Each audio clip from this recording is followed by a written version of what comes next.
Good morning.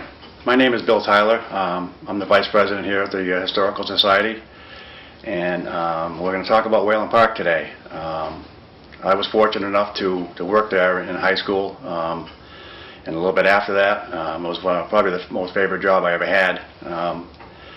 I ran a lot of different rides. I ran a roller coaster, and there was a boat that went around Whalom Lake. I used to do that, so it was really a great place to work.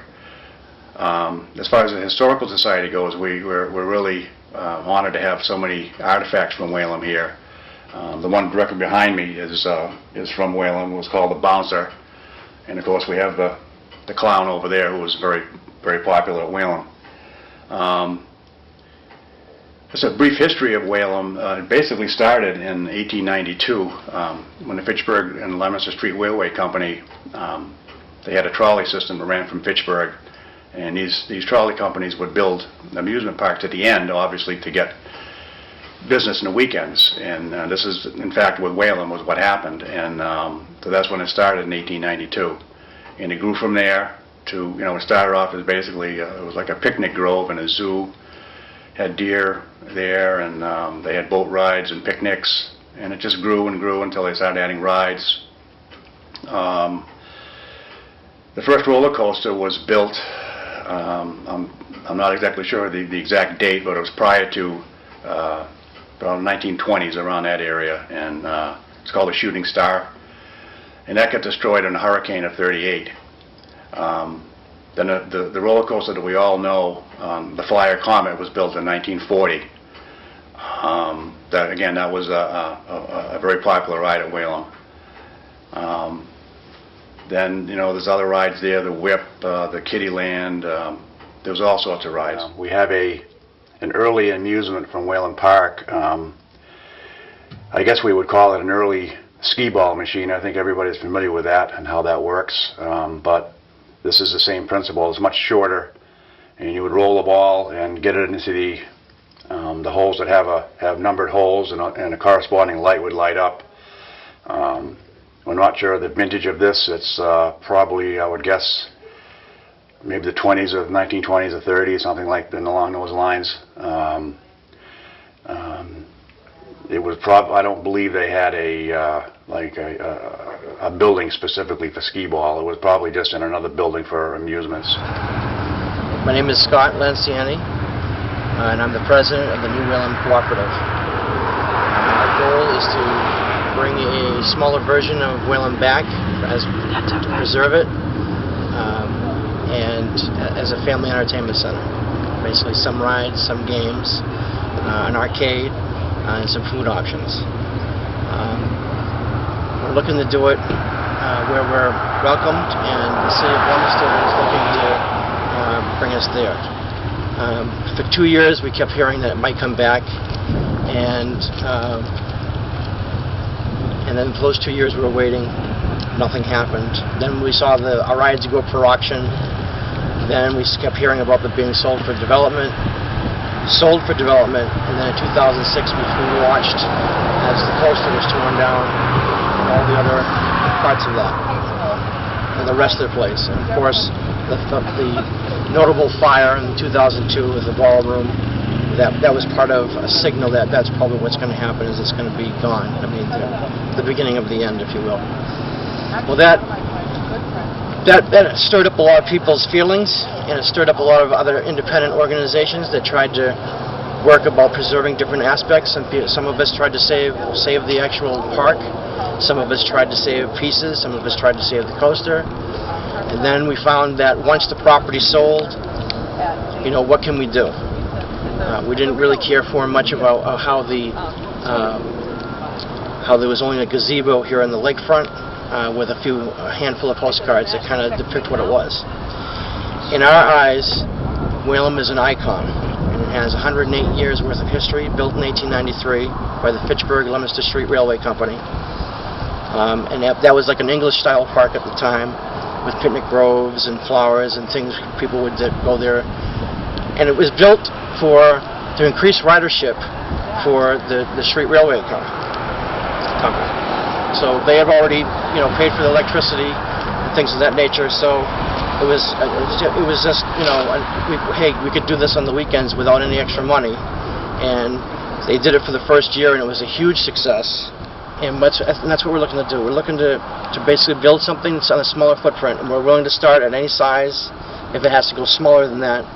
And again, like I said, the city of Leominster is very welcoming to that aspect of it. So, we are in connection with two gentlemen. One gentleman who owns 4 of the original Acadian Land rides that are sitting in his garage, and one gentleman who actually owns Whalom's original Ferris wheel.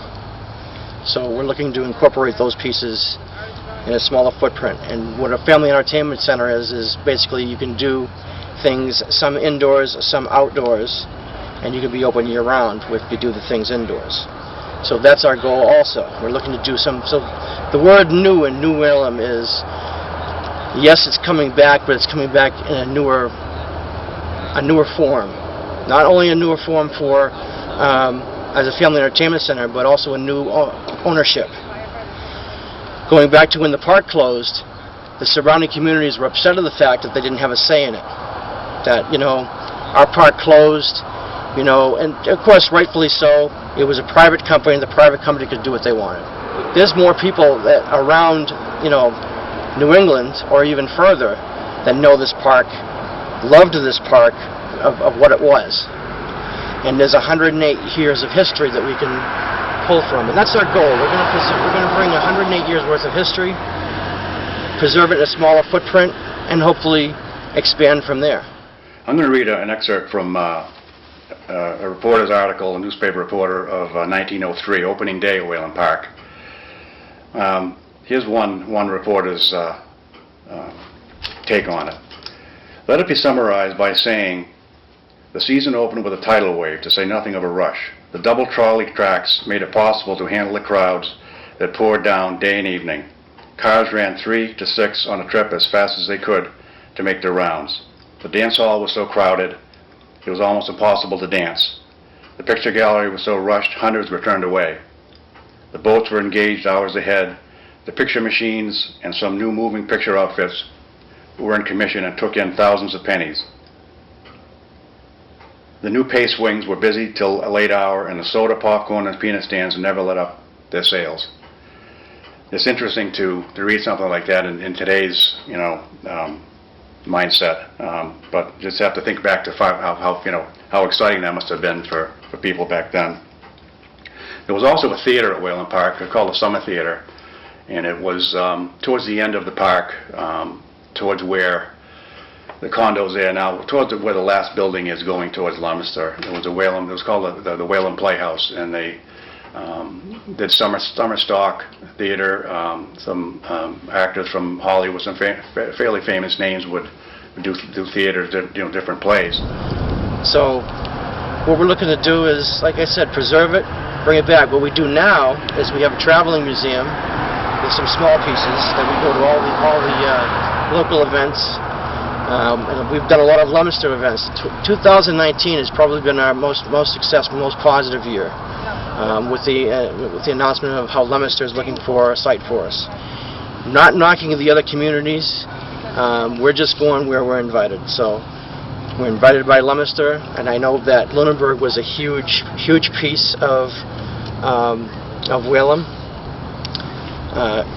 But Whalom belongs to the Whalom community. I mean, there's people that come from Boston that came to Whalom Park. We're a cooperative, which means we work as a not-for-profit. No one in our group collects a paycheck. No one in our group takes any expense money. Everything that comes into the organization goes to preserving and, you know, purchasing pieces for the collections. And some of us tried to save the actual park. Some of us tried to save pieces. Some of us tried to save the coaster. And then we found that once the property sold, you know, what can we do? We didn't really care for much about how there was only a gazebo here in the lakefront with a handful of postcards that kind of depict what it was. When the park closed, nobody had a say in it. Second part of it is that when it was sold to development, a lot of these parks, small parks, 90% of the time when they close, they end up being sold for development. The property becomes more valuable than the actual attraction. So that was the other thing of here is the organization, the membership, the owners would actually have to vote in order to approve a sale of things like that to development. And our whole mission statement is we're here to build this park, we're here to preserve this park, and things of that nature. So anybody who becomes a part of this, there's no way that they're going to sell it for developments. In our eyes, Whalom is an icon. And it has 108 years worth of history, built in 1893. The first roller coaster was built in 1904 at a cost of $15,000 to $18,000. There was a skating rink, the roller skating rink there also. Some people remember that. That was very popular. The park has survived many disasters. Actually, there was 2 tornadoes, a hurricane, and 3 major fires. One of the tornadoes, or hurricane, I believe, took down the roller coaster that I referred to earlier. But again, it was a wonderful part of Lunenburg. You know, everybody's sad it's not there anymore. All we have is memories, but that's you know, that's what we all have.